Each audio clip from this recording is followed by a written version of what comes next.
하나님 말씀 봉독하도록 하겠습니다. 빌립보서 3장 17절에서 4장 1절까지 말씀입니다. 빌립보서 3장 17절에서 4장 1절까지 말씀 제가 봉독을 하도록 하겠습니다. 형제들아, 너희는 함께 나를 본받으라. 그리고 너희가 우리를 본받는 것처럼 그와 같이 행하는 자들을 눈여겨보라. 내가 여러 번 너희에게 말하였거니와 이제도 눈물을 흘리며 말하노니 여러 사람들이 그리스도의 십자가의 원수로 행하느니라. 그들의 마침은 멸망이요 그들의 시는 배요 그 영광은 그들의 부끄러움에 있고 땅의 일을 생각하는 자라. 그러나 우리의 시민권은 하늘에 있는지라. 거기로부터 구원하는 자 곧 주 예수 그리스도를 기다리노니 그는 만물을 자기에게 복종하게 하실 수 있는 자의 역사로 우리의 낮은 몸을 자기 영광의 몸의 형체와 같이 변하게 하시리라. 그러므로 나의 사랑하고 사모하는 형제들, 너의 기쁨이요 면류가 아닌 사랑하는 자들아, 이와 같이 주 안에 서라. 아멘. 이제는 호산나 찬양대 나오셔서 우리 하나님께 찬양 영광 올려드리겠습니다.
하나님께 영광의 박수 함께 올려드리겠습니다. 기도하시겠습니다. 살아계신 하나님, 이 시간 우리 가운데 임재하시고 하나님 우리 예배를 흠량하여 주시기를 원합니다. 하나님, 우리가 이렇게 드린 찬양의 고백처럼 우리 연약함과 나약함 가운데서도 주님께서 우리와 함께 하시기를 간절히 소망하며 하나님 주님 앞에 나아가기 원하오니 이 예배의 시간도, 이 말씀의 시간도 우리가 깨어있기를 원하고 우리가 주님 앞에 살아있기를, 생동감 있게 살아있기를 원합니다. 여기 예배하는 모든 심령들을 붙잡아 주시고 주님 함께하여 주옵소서. 예수님의 이름으로 기도드립니다. 아멘. 할렐루야. 예, 옆에 있는 지체들과 한번 웃으면서 인사할까요? 예.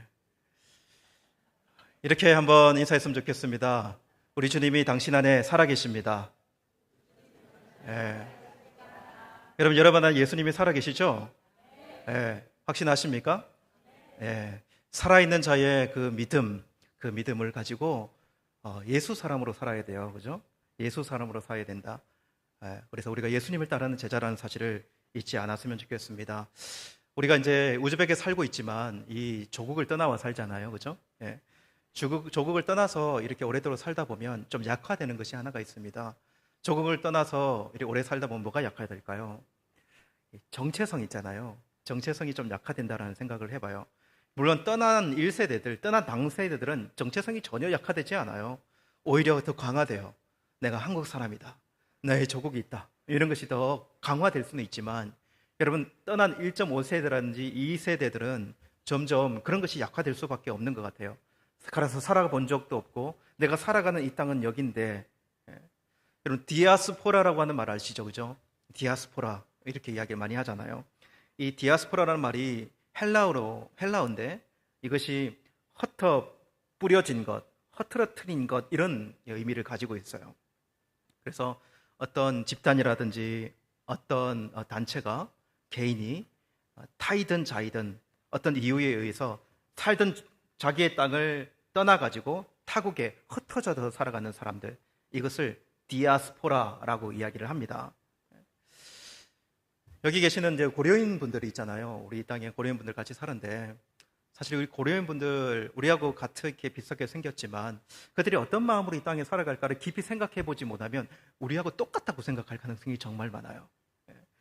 그분들은 어떤 마음으로 이 땅을 살아갈까요? 어떤 정체성을 가지고 살아가고 있을까요?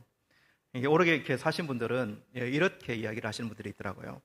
한국과 우즈벡이 국가대행 축구를 하면은 고려인들은 누구를 응원하겠는가? 한국하고 우즈벡이 붙었다. 그럼 누구 응원할 것 같습니까? 한국 응원하겠죠, 그죠? 한국 응원한다. 우즈벡하고 러시아가 축구 경기를 한다. 그러면은 고려인들은 누구 응원할까요? 러시아 응원한다라고 이야기하더라고요. 좀 의외죠, 그죠? 러시아 응원한다 이렇게 이야기하더라고요. 그러면 한국하고 러시아하고 붙으면요, 여기서 달라집니다. 여기서 달라져요. 많은 분들이 러시아 응원한다고 하더라고요. 그러니까는 한국 응원하시는 분들도 있겠죠, 그죠? 근데 여기서 우리의 생각과 좀 많이 다를 수 있겠다라는 생각이 들어요. 그래서 미국의 교포 2세, 1.5세, 2세, 3세들은요 항상 이 정체성의 혼란을 가진다 이렇게 이야기를 하더라고요. 그러니까 미국에서 태어나기도 하고 영어를 잘하기도 하는데 항상 어디 가면 사람들이 미국 사람인데 Where are you from? 이렇게 항상 질문을 듣는 거거든요. 나 여기 태어나고 나 거기 살았던 사람인데 나 영어도 잘하는데 당신 어디서 왔어? 그것은 이방인전처럼 여긴다는 것 아니겠습니까? 그죠? 예. 항상 그렇다라고 이야기를 하더라고요. 저희 가정도 이제 한국을 떠나온 지가 11년이 넘어갑니다. 11년이 넘어가더라고요. 예. 그 이후로는 한국에서 이제 제대로 살아본 적이 없으니까 한국을 떠나올 때 저의 첫째가 4살, 그리고 첫째가 4살, 둘째가 1살, 그리고 막내 놈이 뱃속에 6개월 이렇게 됐었거든요. 그러니까 제가 이 말씀 준비해 보면서 얘들은 한국을 어떻게 생각할까? 막내 같은 애는 한국에 살아본 적이 없거든요. 한국에 살아본 적이 없는데 얘들은 한국을 어떻게 여기고 있을까? 당연히 한국 사람으로 나는 생각하고 아이들에게 그렇게 여기고 있지만 얘들은 정체성이 어떻게 되어 있을까 참 궁금하더라고요. 간혹 우리 막내가 그렇게 이야기해요. 아빠, 제가 이스라엘에서 태어났으니까 저 이스라엘 사람 아니에요? 이스라엘에서 태어났으니까 이스라엘 사람 아니에요? 이렇게 몇 번을 질문하더라고요. 그래서 제가 우리 막내에게 너는 베들레헴에서 태어났잖아. 베들레헴은 팔레스타인이잖아. 엄밀하면 너는 팔레스타인 사람이야. 그렇게 이제 이야기를 그러면은 한국 사람 돼야지 이런 생각을 가질 수도 있겠죠. 어쨌든 정체성의 혼란을 가지기 때문에 그런 질문을 하는 것 아니겠습니까? 그래서 저는 이 정체성을 가지는 것, 내가 어떤 나라의 국민이고 어디 소속인가라고 하는 것 참 중요하다. 근데 내가 어디서 태어났는가 그리고 어디에 서 있는가 보다도 훨씬 중요한 것은 오히려 내 부모가 어떠한가가 훨씬 더 중요할 수 있겠다. 내 부모가 어떤 정체성을 가지고 있고 내 부모가 어떤 말을 쓰고 있고 참 중요하겠다. 얼마 전에 어떤 가정에 신방을 갔었거든요. 신방을 가가지고 그 막내 애가 아주 걸쭉하게 그 지방 사투리를 딱 쓰더라고요. 가만히 생각해 보면 걔가 거기 가서 그렇게 산 것도 얼마 안 되는데 그렇게 얘가 이렇게 사투리를 그냥 이렇게 걸쭉하게 쓰지 생각을 해봤더니 그 부모하고 살은 시간이 얼마입니까? 부모님하고 말하고 대화하고 그리고 그렇게 부모님을 닮은 거예요. 근데 중요한 거는 이 정체성이라는 것은 다른 여러 요인도 있겠지만 부모가 참 중요한 거예요. 그러니까 내가 말을 듣고 내가 닮을 수 있는 그 요인이 참 중요하겠다는 생각이 이렇게 들더라고요. 그래서 여러분 저는 오늘 말씀 속에서 이 두 가지 제가 앞에서 선언적으로 이야기했던 이 두 가지 의미를 좀 생각했으면 좋겠어요. 하나는 정체성이라는 단어하고 하나는 닮음이라고 하는 단어예요. 닮음. 오늘 말씀 속에서 이 두 가지를 좀 찾아내고 여러분과 말씀을 좀 전하려고 합니다. 여러분 말씀을 우리가 쭉 이어서 지금 연결해서 말씀을 듣고 있는데 앞에 있는 말씀을 잠깐 끌어와서 생각을 해보면 여러분 바울은 자신의 육체를 자랑할 것이 참 많이 있지만 나는 내 육체를 자랑할 것을 자랑하지 않을 것이다 이렇게 이야기했잖아요. 그죠? 그래서 나는 그 모든 것을 해롭게 여기겠다 그렇게 이야기도 했고 나는 배설물로 여기겠다 덩으로 여기겠다 그렇게 이야기했잖아요. 그죠? 그런 이유가 뭐였습니까? 내가 해롭게 여기고 배설물로 여길 것은 자랑거리가 예수님이 됐기 때문에 그래요. 내 육체의 자랑거리에서 예수님이 자랑거리가 됐기 때문에 이것은 좀 가치 없게 여겨도 괜찮아 그렇게 생각하는 것. 그리고 내가 예수님을 더 얻으려고 뭔가를 얻으려면 하나를 내려놓아야 된다면 나는 나를 내려놓겠다. 내 자랑거리를 내려놓겠다. 그리고 나는 예수님을 더 얻겠다라고 하는 이야기였습니다. 기억나시죠? 그죠? 예. 그리고 이어서 또 바울이 뭐라고 이야기했냐면 나는 하나님의 너무 큰 은혜를 받았어. 나는 하나님을 정말로 확실히 만났어. 난 다메스토성에서 그 진리 앞에 나는 서서 꼬꾸라졌었어. 나의 믿음을 흔들 수 있는 그 요인은 없어. 예. 그래서 나는 믿음에 확신이 있어. 라고 그것을 이야기할 수 있는 그런 바울이지만 바울이 뭐라고 이야기했습니까? 나는 잡은 줄로 여기지 않고 달리겠다. 이렇게 이야기해요. 나는 잡은 줄로 여기지 않고 달리겠다. 이것을 조금 다르게 생각하면 나는 신앙의 긴장감을 이 땅에서 늦추지 않겠다. 나는 신앙의 긴장감을 가지고 이 땅에서 믿음 생활을 할 거야. 라고 하는 이 의미를 담아서 우리에게 말씀해 주셨잖아요. 그죠? 기억나시죠? 그죠? 예. 이 말씀을 이어서 오늘 말씀으로 들어갑니다. 오늘 말씀으로 딱 들어가니까 17절에 뭐라고 이야기하냐면 형제들아 너희는 함께 나를 본받으라. 그리고 너희가 우리를 본받는 것처럼 그와 같이 행하는 자들을 눈여겨보라. 그냥 이 말씀을 딱 읽으면 제일 먼저 눈에 딱 들어오는 것이 나를 본받으라 라고 하는 이 말씀이 가장 먼저 들어와요. 다른 거 여러분 다 연결시키지 않고 이 말씀만 딱 떼어놓고 이 말씀을 보면은 이렇게 생각할 수 있어요. 좀 묘한 기분이 들지 않습니까? 나를 본받으라? 아무리 바울이라도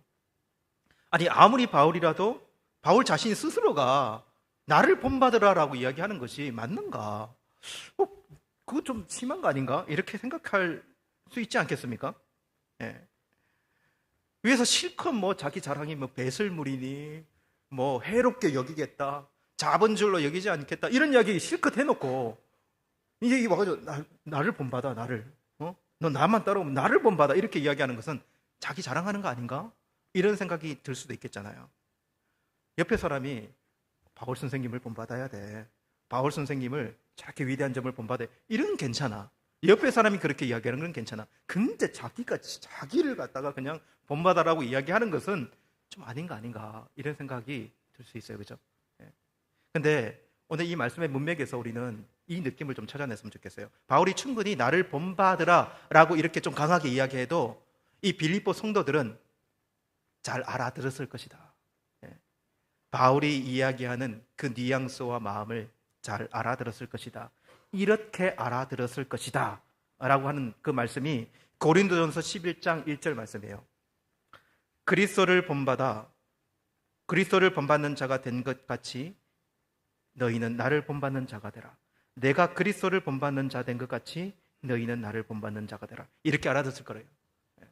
나를 그냥 최종적으로 여기고 나를 본받아가 아니라 나 그리스도를 본받고 있어. 나 그리스도를 위해 달려가는 사람이야. 내가 그리스도를 위해 달려가는 사람이니 너희들도 나를 본받아 함께 달려가자.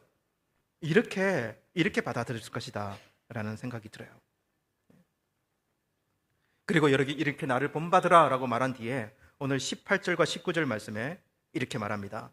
내가 여러 번 너희에게 말하였거니와 이제도 눈물을 흘리며 말하노니 여러 사람들이 그리스도의 십자가의 원수로 행하였느니라. 그들의 마침은 멸망이요 그들의 신은 배요 그의 영광은 그들의 부끄러움에 있고 땅의 일을 생각하는 자라. 여기서 눈물 이야기를 딱 이야기해요. 내가 눈물을 흘리면서 이 이야기를 너희에게 한다 라고 이야기하거든요. 그러면서 배신한 사람들 이야기하거든요.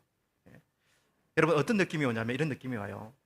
바울은 그리스도를 닮으려고 무척 예를 썼습니다. 근데 그와 함께하는 많은 사람들 중에 바울을 닮아 그리스도를 닮으려 하지 않은 사람들, 그 사람들이 세상으로 떠나가 버리고 그들이 믿음의 반열에서 벗어나 버릴 때 바울은 눈물을 흘렸을 것 같아요.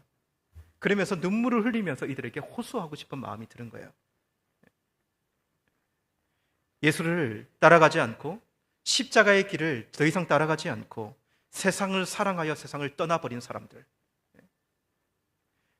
바울이 가는 길을 거부하고 바울과 함께 가려 하지 않은 많은 사람들, 데마가 세상을 사랑하여 떠나버린 것처럼 이 세상에서 누릴 시민권과 이 세상에서 누릴 권세를 전부로 여기고 그렇게 십자가에 따라가는 길을 거슬려 십자가의 반대 방향으로 나아가 버리는 사람들 때문에 바울은 내가 눈물을 흘리며 너희들에게 이렇게 호소한다 라고 이야기를 해요. 여러분 충분히 그럴 수 있는 거죠.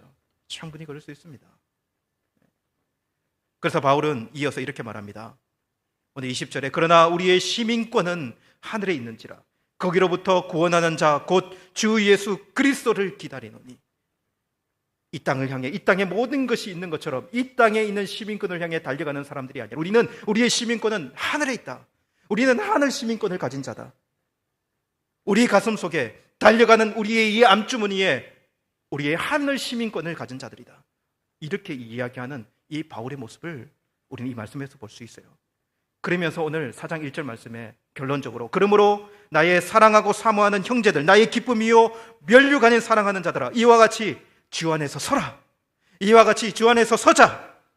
이렇게 표현하고 있는 이 바울의 이 마음을 여러분 이 열정적으로 느껴야 돼요. 그냥 서자 이게 아니에요. 지금 바울이 하는 이야기가요. 그래서 오늘 말씀은 이렇게 한 문장으로 요약할 수 있을 것 같아요. 우리 모두 그리스도를 본받아 천국 시민으로 주 안에 굳게 서자. 우리 모두 그리스도를 본받아 천국 시민으로 주 안에서 굳게 서고 믿음으로 달려가자 라고 하는 이 말씀이 오늘 말씀이에요. 이게 결론입니다, 여러분.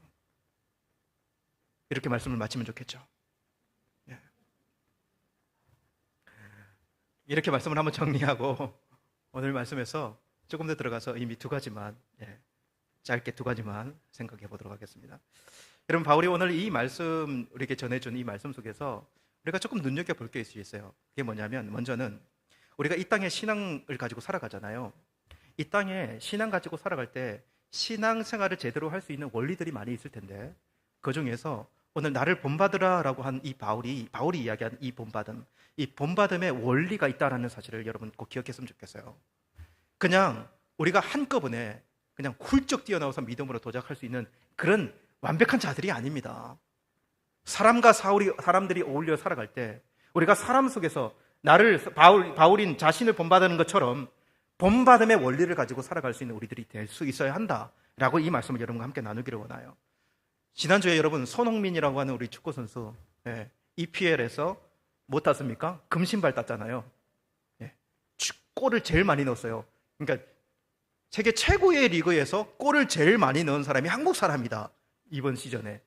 그것만으로도 가슴이 뿌듯해지지 않습니까? 예, 아주 뿌듯해지는 느낌이 들더라고요. 어떤 사람은 야, 내가 손흥민이 축구하는 한 시대를 살다니 뭐 이렇게 흥분하면서 이야기하는 사람들, 난 그 정도는 아니고 우리가 예수 따라가는 사람인데요, 뭐. 예. 그러나 제가 이렇게 이야기하고 싶은 건 뭐냐면, 손흥민이 어릴 때, 그 친구가 어릴 때 했던 이야기 중에 하나가 뭐였냐면 이거였어요. 질문이, 당신은 누구를 모델로 축구 선수가 되어갑니까? 당신 누구 존경합니까? 누굴 본받고 싶다? 이런 질문을 한 적이 있더라고요. 딱 3명을 꼽았습니다. 제가 본받고 모델로 생각하는 사람, 첫 번째 호날두. 네, 호날두. 누군지 아시죠, 그죠? 네, 호날두. 두 번째로는 박지성. 네. 세 번째가 메시였더라고요. 그러니까는 어릴 때 이렇게 될 줄 모르고 내가 축구하는데 이 사람들 나이 모델로 특별히 호날두를 닮아서 그런 축구 선수가, 그렇게 잘하는 축구 선수가 되고 싶다고 그렇게 한번 인터뷰를 했더라고요. 예. 여러분, 이 원리가 있는 거죠. 그렇게 열심히 아마 폼도 따라하고 그들이 하는 연습이라는 이런 거 막 따라하면서 했을 거예요. 근데 여러분 한번 보세요. 손흥민이 그렇게 열심히 뭔가를 모델로 삼아 따라왔을 때 그의 별명이 손날두 막 이런 별명도 있었고요. 그렇게 하면서 어느 정도 왔을 때에 그가 그들과 어깨를 나란히 할 수 있는 수준의, 뭐 월클이니 아니니 뭐 그런 걸로, 이제는 월드 클래스잖아요. 그들과 어깨를 나란히 할 수 있는 그 수준에 딱 섰다는 거죠. 그리고 여러분 한번 보세요. 이제는 그들이 아니라 자신이 나아갈 수 있는 그 축구의 길, 자신의 축구의 길을 딱 걸어갈 수 있는 그런 사람을 딱 서는 것이 이 원리 속에 보이지 않습니까?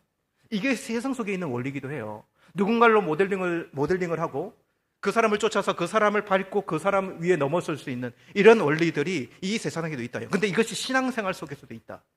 바울이 오늘 그것을 이야기한다 라고 우리는 받아들일 수 있다는 거죠. 그래서 여러분 오늘 17절 말씀에, 형제들아 너희는 함께 나를 본받으라. 그리고 너희가 우리를 본받는 것처럼 그와 같이 행하는 자들을 눈여겨보라. 이렇게 이야기합니다. 이 말씀에서 나를 본받아라 딱 말해놓고 뭐라고 이야기냐면, 이렇게 너희들이 우리를 본받는 것처럼 그와 같이 행하는 많은 사람들이 있잖아. 이 사람들이 어떻게 살아가는지를 눈여겨보고 너희들 그들을 본받으러 살아야 돼. 그들을 따라갈 수 있어야 돼. 그러니까 나만 본받는 게 아니에요.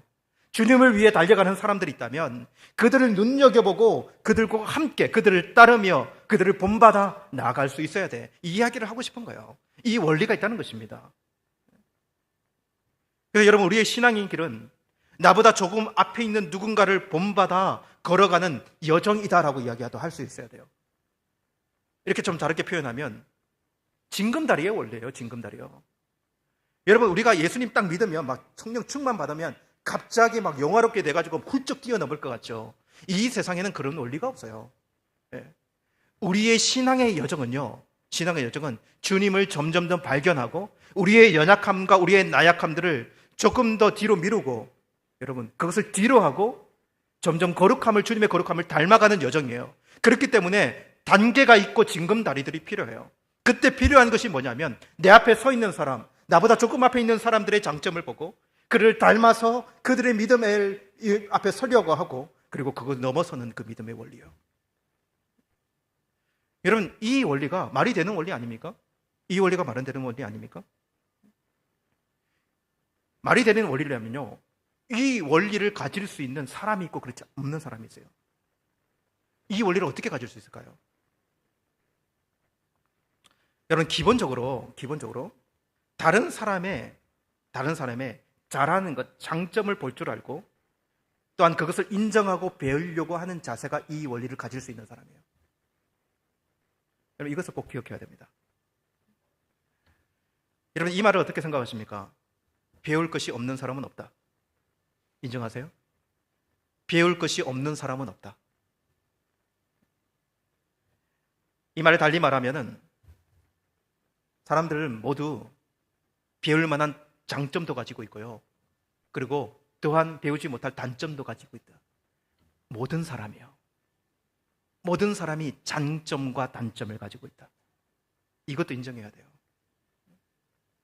그래서 장점을 바라보고 그것을 배우려고 하는 사람은 그것을 얻게 되고, 그리고 그것을 넘어설 수도 있다. 여러분, 어른들이 믿음 생활하는 우리 유초등부 아이들에게 배울 것이 없을 것 같습니까? 우리가 어른이 됐다고 그들보다 훨씬 더 나은 믿음을 가지고 있고 모습을 가지고 있을까요? 우리가 중고등부 아이들 수련회 데려가고 기도하고 그러지만 그 아이들에게도 배울 수 있는 요소들이 너무 많이 있어요. 그래서 여러분 중고등부 교사가 돼보세요. 그러면 아이들에게 오히려 배웁니다. 그들이 가지고 있는 요소 중에 배울 수 있는 요소들을 배워나간다고요. 배울 것이 없는 사람이 아무도 없어요.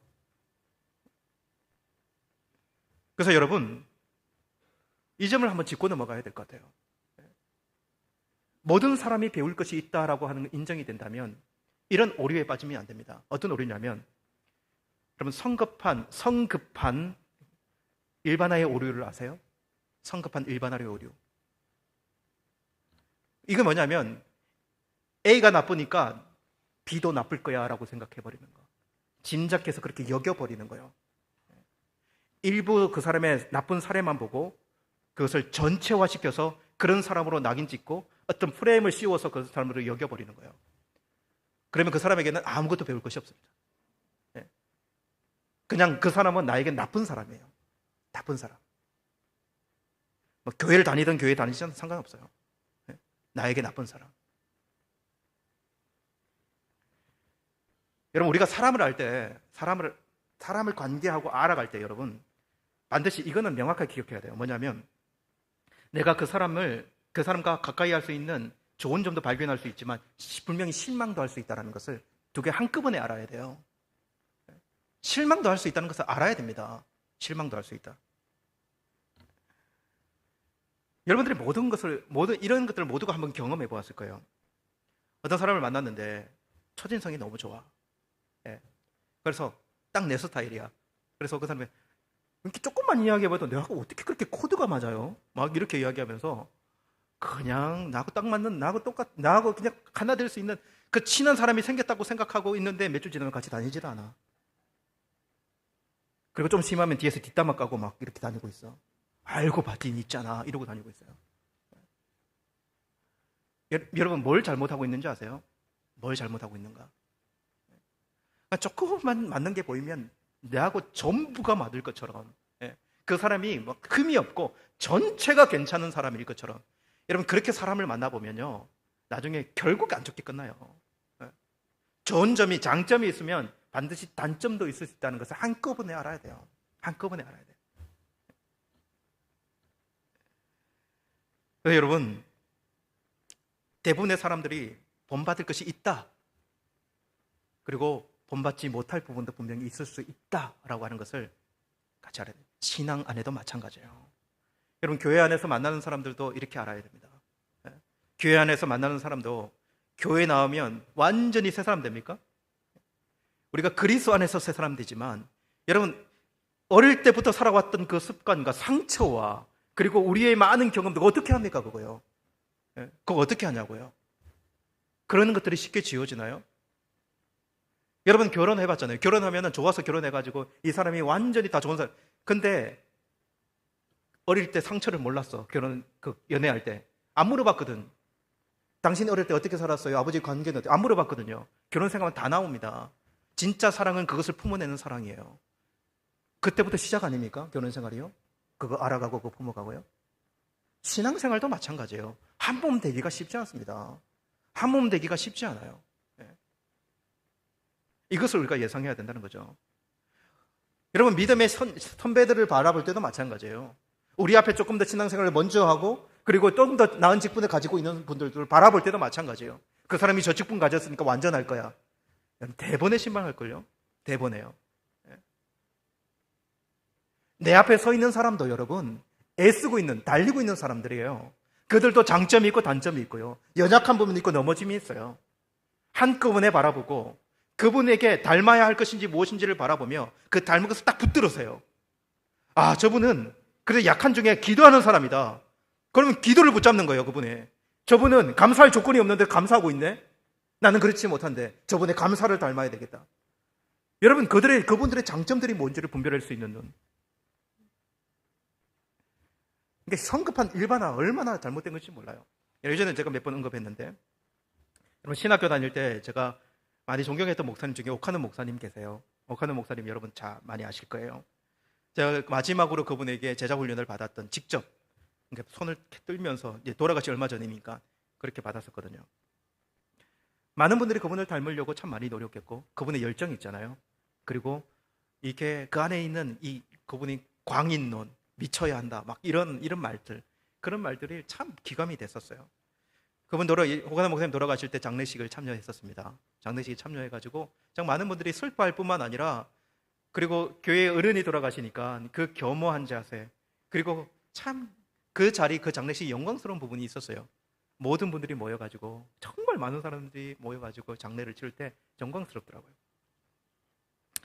근데 여러분, 그 장례식장에 몇 가지 에피소드가 하나 있는데, 갑자기 그 아내 되신 사모님 있잖아요. 사모님들이 자녀들한테, 야, 우리 다 나가자 이렇게 이야기하시더라고요. 그래서 영전사진이 이 앞에 있는데, 야, 영전사진 앞에 다 서라 이렇게. 아니 니네 아버지하고 살았을 때 가족사진 한 번도 못 찍었는데 이렇게 죽어서 영전사진 찍네 이러면서 가족사진을 그때 이렇게 딱 찍으시는 모습을 보여드려요. 이게 좋게 생각하면 좋지만 또 반대로 생각하면 되게 가족이 무심한 거 아닙니까? 예. 예. 그리고 또 막내 아들이 딱 나와가지고 뭐라고 했냐면, 막내 아들이 나와가지고 이제 뭐 아버지 감사하다 이런 이야기하면서, 아버지 이야기하면서 뭐라고 이야기냐면, 여러분, 저희 아버지는 목회하면서 여러분 이렇게 사역에는 성공했을지 모르겠지만, 많은 사람들이 존경받을지 모르겠지만 저희 가정에서는 실패했습니다. 예.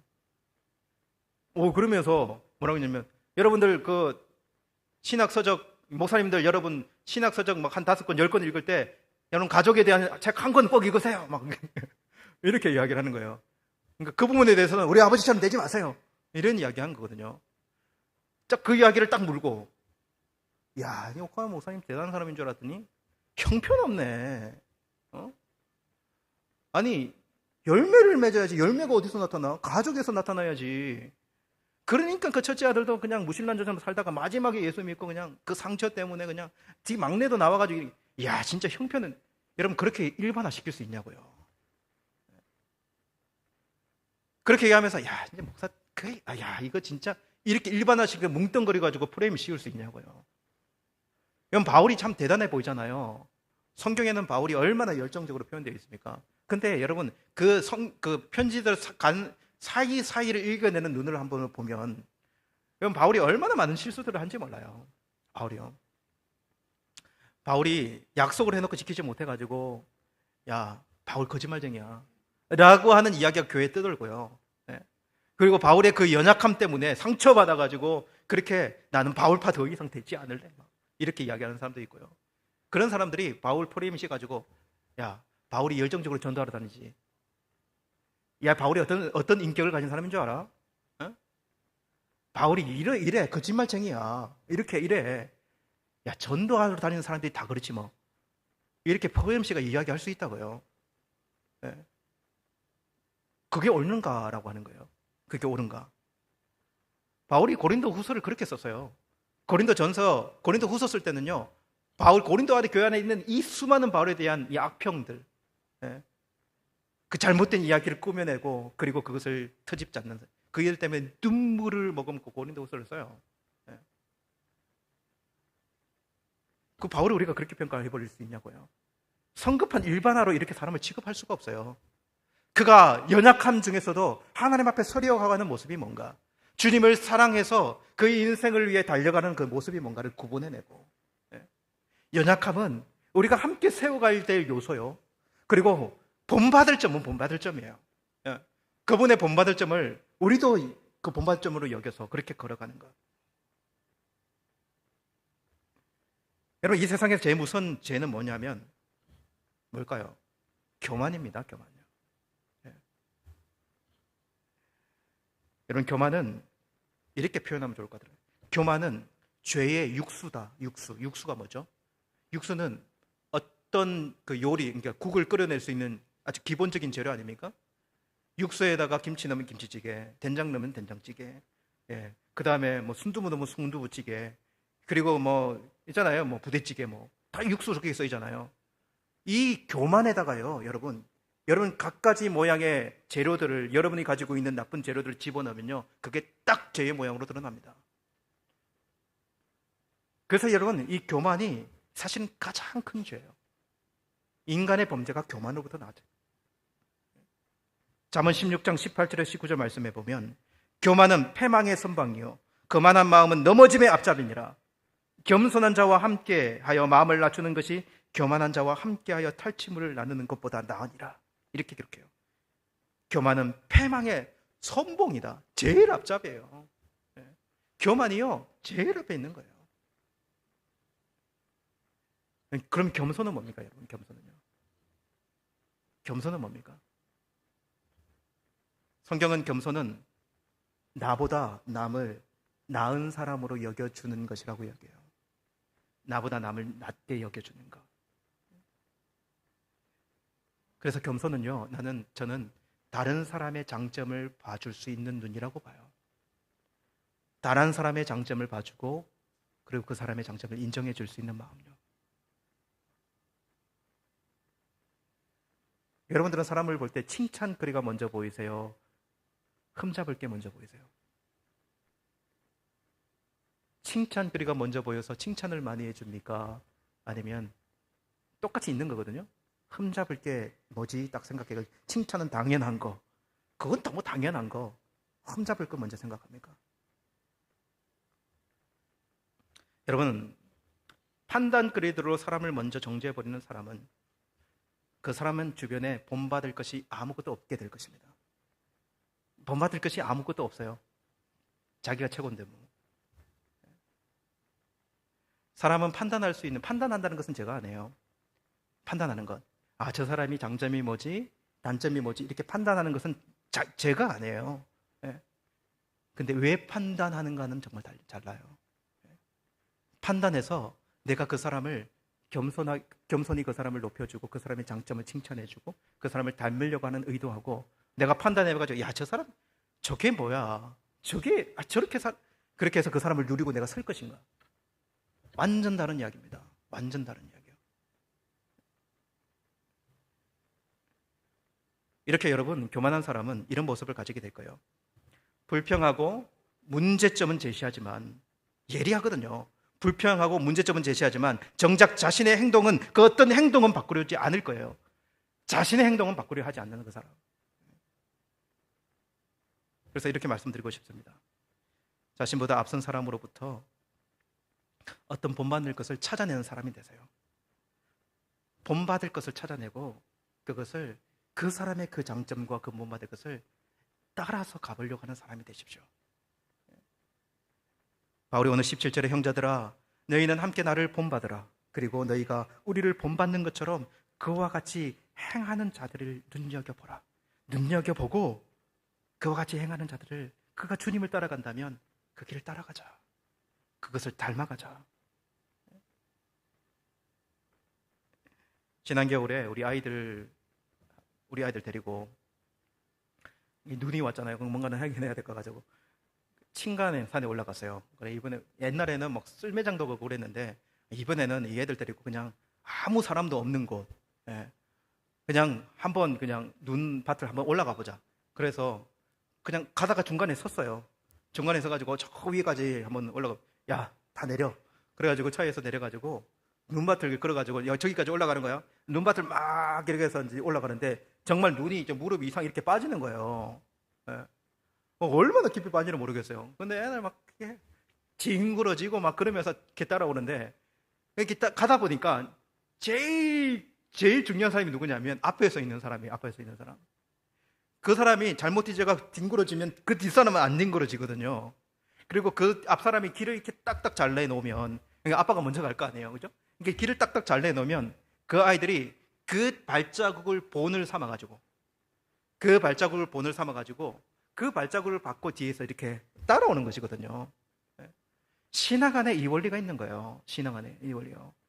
그래서 여러분, 그냥 모든 사람을 그냥 본받을 것이 없는 사람으로 여기지 말고 한 사람을 바라보더라도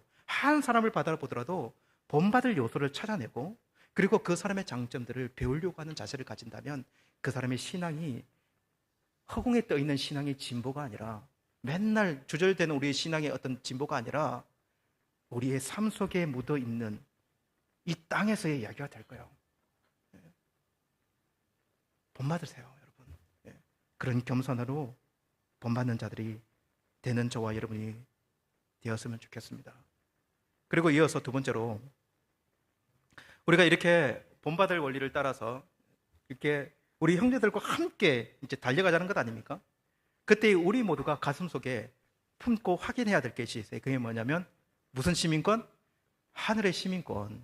하늘의 시민권이 있다는 것이 서로가 확인이 돼야 돼. 왜? 이게 목표점이거든요. 함께 걸어가는데 얘는 세상에서 더 잘 나가 보려고, 하나님 도움 받아가지고 세상에서 더 잘 나가 보려고 그렇게 달리는 사람은 아웃이에요. 이런 사람은 십자가를 거꾸로 가는 사람은 똑같은 거예요.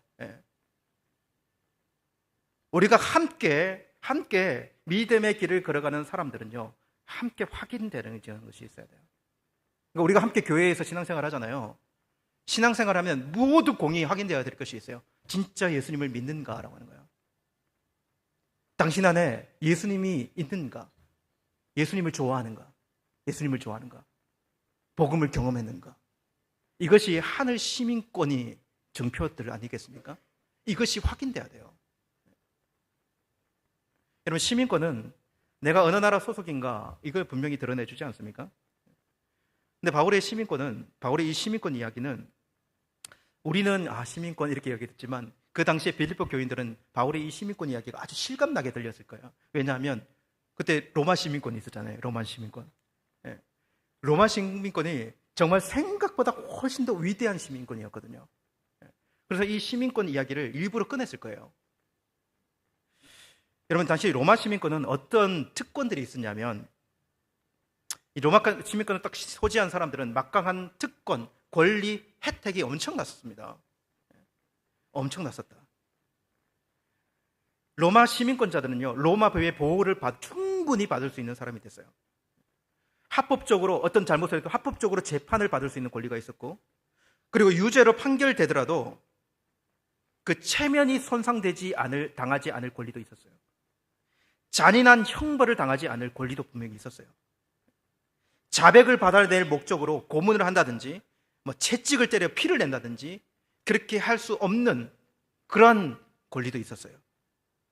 그래서 여러분, 예수님이 로마 시민권이 있었다면 십자가 못 지셨을 거예요. 예수님이 유대인으로서 유대인들도 로마 시민권이 주어졌으니까요. 로마 시민권이 있었으면 십자가 못 지셨을 거예요. 왜냐하면 신문도 안 당하지, 채찍도 안 당하지. 십자가는 로마 시민들은 십자가 안 달아요. 로마 시민들이 십자가 달 이유가 없습니다. 그만큼 이 시민권이 혜택이 있는 거였거든요. 근데 바울은요, 로마 시민권을 가지고 있었어요. 여러분, 시민권이 없는 사람이 하늘 시민권 이렇게 이야기하면은 네가 없으니까 그냥, 바울은 로마 시민권을 가지고 있는 사람이었어요.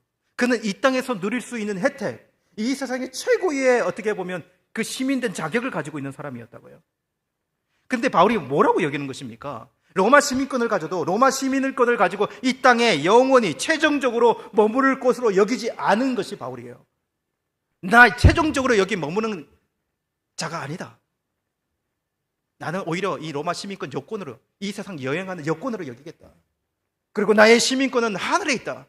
하늘에 내 시민권이 있다라고 이야기하며 그렇게 오늘 우리에게 말씀해 주고 있는 것이에요.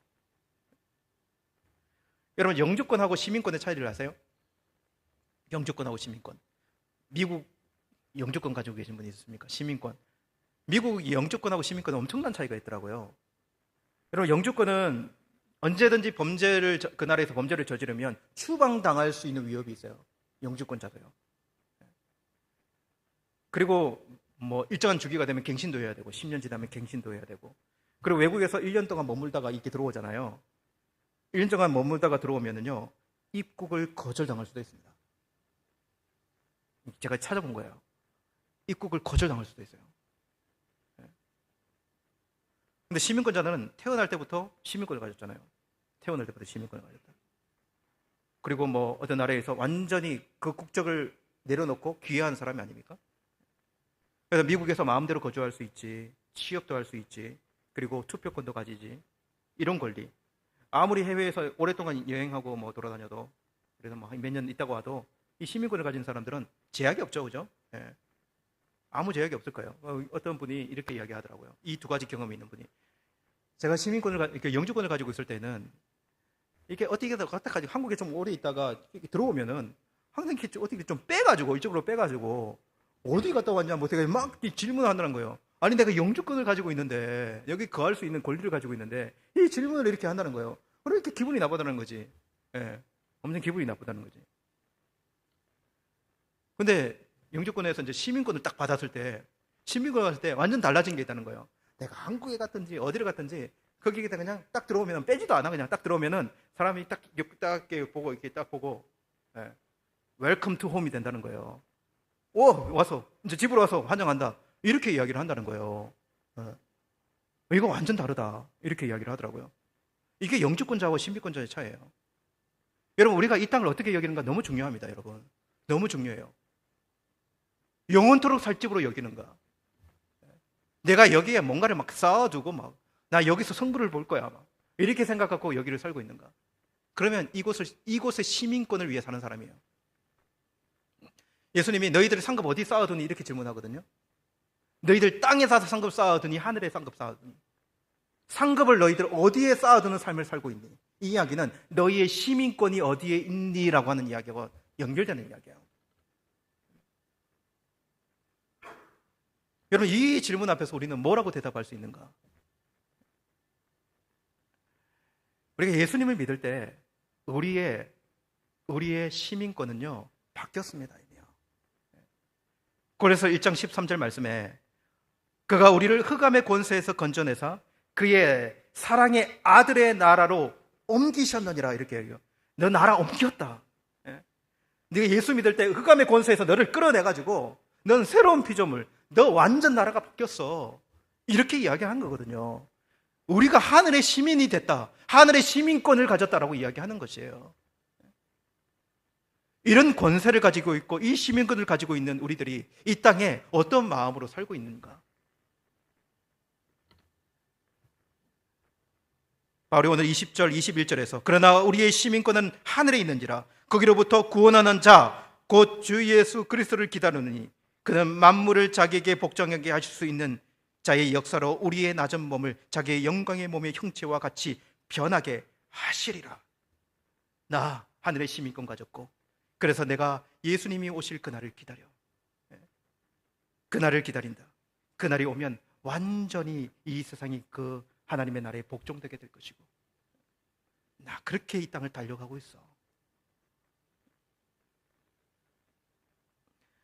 비록 우리가 이 세상에 살지만 저와 여러분들은 하늘 시민입니다. 믿으십니까? 하늘 시민이에요. 하늘 시민. 우리가 하늘의 시민권을 가졌다는 것을 잊지 않았으면 좋겠습니다. 우리 아버지는 땅에, 우리 아버지 하늘에 계시고 그리고 우리 예수님이 재림하실 때 우리는 그 영광 가운데 서게 될 것이다. 우리는 그 나라에 들어가게 될 것이다 라고 하는 여러분 이 꿈을, 이 비전을 바라보며 이 땅을 살아낼 수 있어야 돼요. 여러분 행복하십니까? 이 땅에서 행복하세요? 행복 안 하죠? 행복한 자여야 돼요. 우리의 상황과 조건이 어떻든지 간에 여러분 우리가 하늘 시민이기 때문에 이미 행복을 가진 자로 살아야 돼요. 이 땅에 어떤 요소, 어떤 상황에 처해져 있든지 간에 우리 안에 있는 깊이 안에 있는 이 행복을, 이 기쁨과 행복을 앗아갈 곳은 없는 사람이어야 돼요. 물론 눈물 지을 때도 있죠. 슬플 때도 있죠. 마음대로 되지 않으니까요. 그러나 우리 중심 안에는 우리가 하늘 시민이기 때문에 우리 하나님의 자녀로 살아간다는 사실 때문에 행복해야 돼요. 여러분 이 심지 단단한 이 믿음이 여러분 중심에 있는 믿음이 되었으면 좋겠어요. 여러분 우리가 하늘 시민권자이다. 하늘 시민권자로 이 땅에 그냥 이방인처럼 살아간다. 이 땅에 그냥 여권이나 영주권 정도 가지고 살아간다. 우리 영원한 하나님의 나라의 시민으로 그 땅에 가게 될 것이다 라고 하는 이 소망과 믿음이 저와 믿음이 되었으면 좋겠어요. 여러분 이 세상 살기가 믿음 가지고 살아가기가 만만치 않아요. 왜냐하면 일정한 물자리 있기 때문에 그래요. 여러분 우리가 신앙생활 딱 가지고 살아가면 예상하시면 좋겠어요. 물살이 있다. 우리는 그 물살을 거스른다. 그렇지 않습니까 여러분? 안 느껴지십니까? 물살이 없는 게 이상한 거예요. 신앙은 순풍에 돛단 배처럼 이 땅을 살아가는 수가 없어요. 여러분, 이 땅에 어떻게 순풍에 배 딴 듯이 살아갑니까? 물살을 거스르는데요. 예. 순풍이, 세상은 우리에게 순풍을 안겨주지 않아요. 예. 여러분, 그 물살에 우리는 수영해서 가는 거예요. 이것을 헤치면 수영. 그러니까 얼마나 힘든 것이 예상되냐고요. 예. 그래서 여러분 기억하세요. 우리는 물장구 치는 사람들이에요. 물장구. 내려오는 우리 물결보다 우리의 물장구가 약하면, 물장구는 여러분 기도도 될 수 있고 말씀도 될 수 있고 묵상도 될 수 있고 여러 가지가 될 수 있어요. 물장구가 약하면 십자가를 거스르게 될 거예요. 그렇게 갑니다. 그렇게 가요. 네.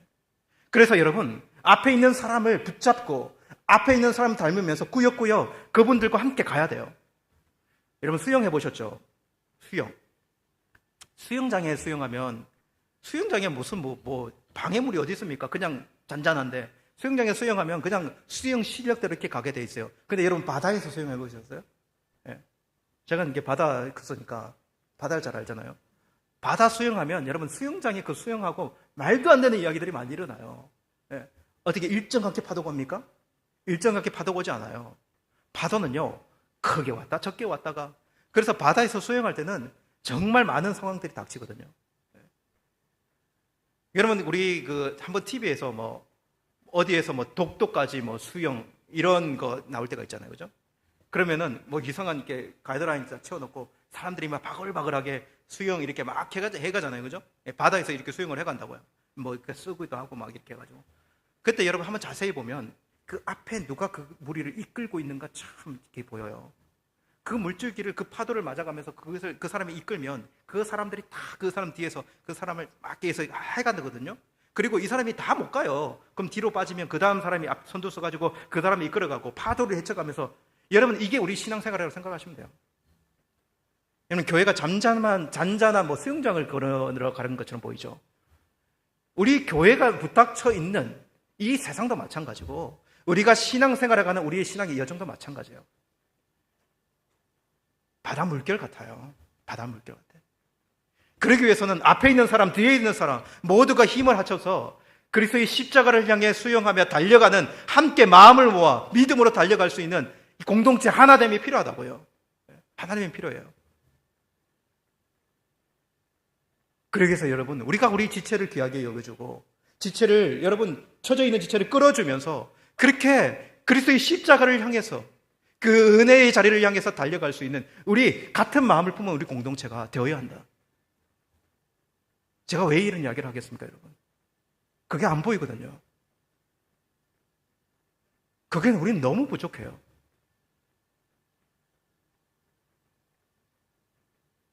그래서 여러분, 같이 기도할 때는 두세 사람이 모이고 그 이상의 사람들이 모일 때 이겨낼 수 있고 뚫어낼 수 있어요. 여러분 인생에서 한 번도 공동체적인 영적인 깨트려짐을 경험해보지 않은 사람은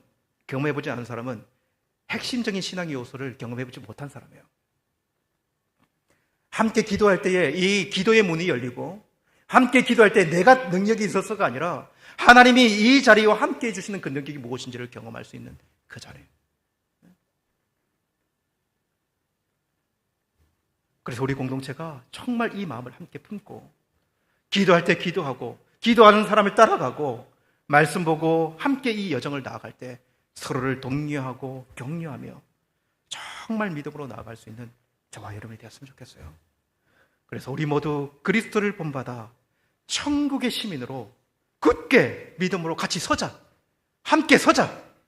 예. 이 마음. 달리고 함께 서자. 달리고 버티자. 달리자. 함께. 그런 마음이 우리 가운데 있었으면 좋겠어요.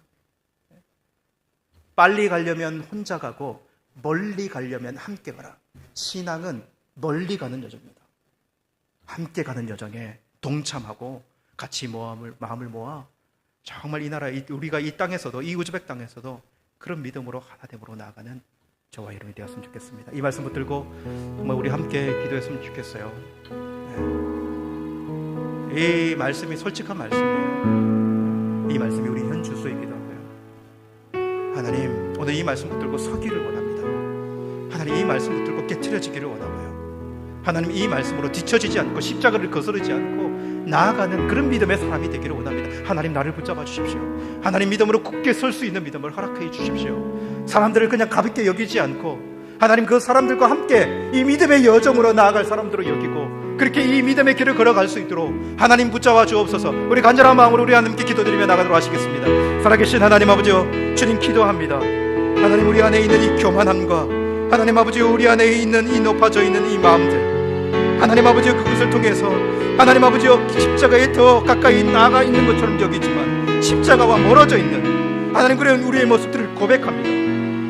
하나님 아버지, 믿음의 여정을 순수한 마음과 믿음으로 걸어갈 수 있는 우리의 심령들이 될 수 있도록 인도하여 주십시오. 나에게 하나님 아버지 함께 가라고 동력자를 붙여줬고 주변의 사람들을 붙여주었지만 하나님 아버지 온갖 교만으로 판단하여 그들을 뒤로 미치고 그렇게 하나님 아버지 서 있는 하나님 아버지 홀로 된 우리들이 아니라 한 사람이라도 귀하게 여겨주고 그 사람 안에 있는 믿음을 바라봐주고 하나님의 그의 연약함도 도와주면서 그렇게 믿음의 길을, 그의 십자가의 길을 걸어갈 수 있는 하나님 우리의 공동체가 될 수 있도록 주여 도우시고 함께해 주시기만을 간절히 원합니다. 말만 화려하고 말로는 아버지 하나님 신앙의 고수가 되어 있는 것처럼 그렇게 사람들을 판단하고 말하지만 실제 신앙의 영역에서는 거지와 같이 되어져 있는 하나님 아버지 우리의 연약한 일빈 하나님 깡통 같은 하나님 우리의 믿음을 고백할 수밖에 없사오니 하나님 아버지 우리를 불쌍히 여기시고 긍휼히 여겨 주옵소서. 다시 믿음의 자리에 서서 하나님 아버지 온전한 믿음의 길을 걸어가기를 다짐하며 하나님 그것을 위해 싸우기를 결단하며 그렇게 서 있는 믿음의 사람들이 되어주기를 원합니다. 하나님 우리를 붙잡아 주옵소서. 성령의 놀라운 함께하여 주심과 은혜를 붙들고 하나님 아버지 나를 다가오신 하나님께 내가 한 발 나아가서 주님을 붙들 수 있는 하나님 아버지의 그런 나숨의 믿음이 있도록 하나님 우리 모두를 붙잡아 주시고 함께해 주시기만을 간절히 원합니다. 오 주님 아버지, 여기에 있는 모든 사람들의 심정과 그 마음의 중심과 우리의 현주소를 주님 앞에 내려놓을 때에 하나님 은혜를 더하여 주십시오. 하나님께 드려지게 하여 주십시오. 더욱더 주님 앞에 온전히 설 수 있는 믿음이 되도록 역사하여 주옵소서. 살아계신 하나님 아버지, 우리의 교만을 내려놓게 하여 주십시오. 우리가 이 땅에 믿음으로 살아갈 수 있는 그것에 감사하는 마음부터 출발하게 해주십시오. 나보다 훨씬 나은 사람들을 나에게 붙여주신 것을 감사하게 도와주십시오. 그래서 내 주위에 있는 사람들 나보다 낫게 여기고 그들에게도 본받을 것이 있음을 여기며 함께 믿음의 여정들을 걸어갈 수 있는 하나님 우리 모두가 될 수 있도록 은혜 내려 주옵소서. 예수님 이름으로 기도합니다. 주님 내가 여기 사오니 나를 보내소서.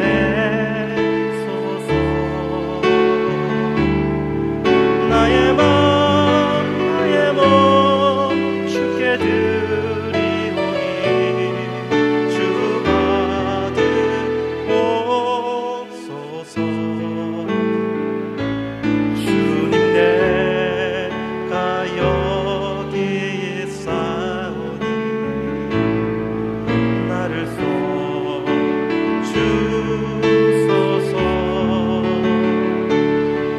가진 것 모두 다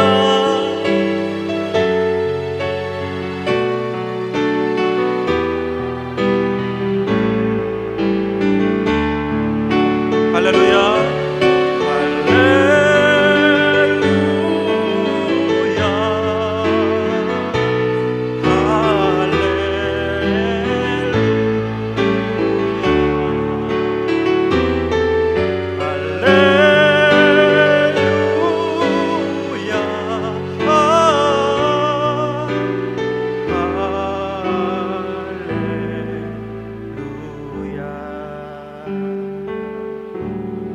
할렐루야. 아멘. 드려진 예물은 축도 전에 하도록 하겠습니다. 기도는 축도 전에 하도록 하겠습니다. 우리 교회 소식 알려드리기 전에 오늘 우리 교회 방문해 주신 분 우리 환영하도록 하겠습니다. 우리와 함께 오래전에 신앙생활 하셨던 우리 최준 장로님 또 교회 방문해 주셨는데 오랜만에 보시고 또 처음 보는 분도 계실 텐데 한번 자리에 일어나시면은 일주일 동안 머물 텐데 우리 환영하도록 하겠습니다. 장로님 반갑습니다. 방문하신 모든 일정이 하나님 은혜 가운데 이루어지기를 간절히 원합니다. 교회 소식 알려드리겠습니다. 우리 중고등부 수련회, 중고등부 수련회를 위한 일일 찰집이 오늘 있습니다. 오늘. 여러분 이렇게 뭐 일일 찻집하고 이런 것들을 여러분 귀하게 여러분 여겼으면 좋겠어요. 교회가 가진 예산으로 아이들 다 수련회 이렇게 보낼 수도 있어요, 그죠? 부족 부분은 채워가지고 이렇게 할 수도 있어요. 그러나 우리 아이들에게 가르쳐야 되는 건 뭐냐면 수련회가 그렇게 쉽게 이루어지는 것이 아니다. 그 아이들도 힘을 기울이고 마음을 모으고 기도하고 금요일마다 와가지고 여기 기도하거든요. 기도하고 이렇게 노력해서 뭐들 팔고 또 성도들의 마음도 이렇게 얻어가지고 이렇게 수련회를 열심히 준비해서 하는 것이라는 것이 가르쳐줘야 돼요. 오늘 그 일을 아이들이 하는 거예요. 그래서 뭐 공연도 하고 막 차도 준비하고. 그래서 여러분들이 우리 어른으로서 우리 아이들, 우리 자식들이니까 이 아이들을 위해서 정말 많이 좀 헌신해 줬으면 좋겠어요. 격려도 해주시고, 은혜 많이 받아라도 이야기해 주시고, 여러분 미국에서 강사님도 오시고, 한국에서 찬양팀도 오고, 우리 새끼들을 위해서 그렇게 해주는데 우리가 충분히 할 수 있는 거죠, 그죠? 그렇게 같이 마음 모아주셨으면 좋겠습니다.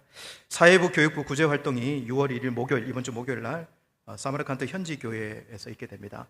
좀 잘 돼서 이번에 우리가 구제 물품도 모으고, 그리고 사마르칸트 현지 교회 이런 일 때문에 성경학교를 또 할 수 있는 기회가 됐어요. 근데 그 성경학교 40명, 50명 모이는 아이들이 부모도 없고, 그리고 너무 집에서 살고 있고 그런 아이들이에요.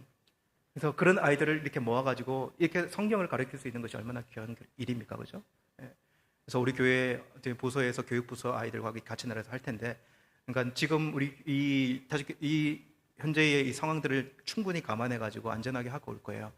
그렇지만 이 일들이 시작될 때에 우리 교회의 성도들의 마음이 전달되고 또 정말 하나님의 마음이 전달될 수 있도록 그렇게 이런 기도해 주시면 좋겠습니다. 6월 정기 당회가 다음 주 2부 예배 마치고 있게 될 것입니다. 그리고 2분기 실행위원회 다음 주 6월 5일 저녁 6시에 우리 실행위원들 함께 식사하고 함께 의논하는 그런 시간 가지겠습니다. 중고등부 수련회가 6월 16일에서 18일 2박 3일 장소가 파라켄트에서 있게 됩니다. 여러분 이 수련회를 위해서 정말 많이 기도해 주시고 격려해 주시고 함께 해 주시게 되겠습니다. 전체 인원을 한번 따져보니까 한 90명에서 많게는 한 100명 이렇게 그러니까 스텝 지나고 다 해가지고 한 그 정도 되겠더라고요. 그러니까 우리 타시켓에서 이런 수련회 처음이에요. 이런 수련회 처음. 옛날에 한번 어떤 집사님 지하에서 한번 했던 적이 있지만 안전하게 그렇게 이렇게 수련회가 드려질 수 있도록 그렇게 함께 기도해 주시면 좋겠습니다. 우리 드려진 예물 위해 기도드리고 축복 기도드림으로 예배 마치겠습니다. 하나님 감사합니다. 주님께 나와서 이렇게 예물 드릴 수 있는 은혜 주셔서 감사합니다. 이 예물이 우리의 마음의 중심의 고백이 되기를 원하고, 그리고 우리의 가정의 고백도 되어지기를 원합니다. 이 귀한 예물이 하나님이 기뻐하는 곳에 흘러갈 수 있도록 우리가 게을러서 그 역할을 감당하지 못하지 않도록 하나님 부지런하게 이 마음을 전달하며, 또한 예수 그리스도의 복음과 또 낮은 곳을 메꾸는 그런 놀라운 예물이 되어질 수 있도록 인도하여 주십시오. 예물 드린 개인과 가정과 그 사업장 위에 믿음의 축복을 더하여 주셔서 믿음 있는 자에게 하나님이 어떻게 행하시는지 그 놀라운 역사를 보도록 함께하여 주옵소서. 지금은 우리 주 예수 그리스도의 은혜와 하나님 아버지의 크신 사랑하심과 성령 하나님의 인도, 교통, 위로 충만하여 주심이 주 예수 그리스도를 본받아 믿음으로 굳게 하나님 이 땅에 서며 버티며 자름질하기 원하는 모든 하나님의 자녀들 가운데 지금으로부터 영원토록 함께 있을지어다. 아멘.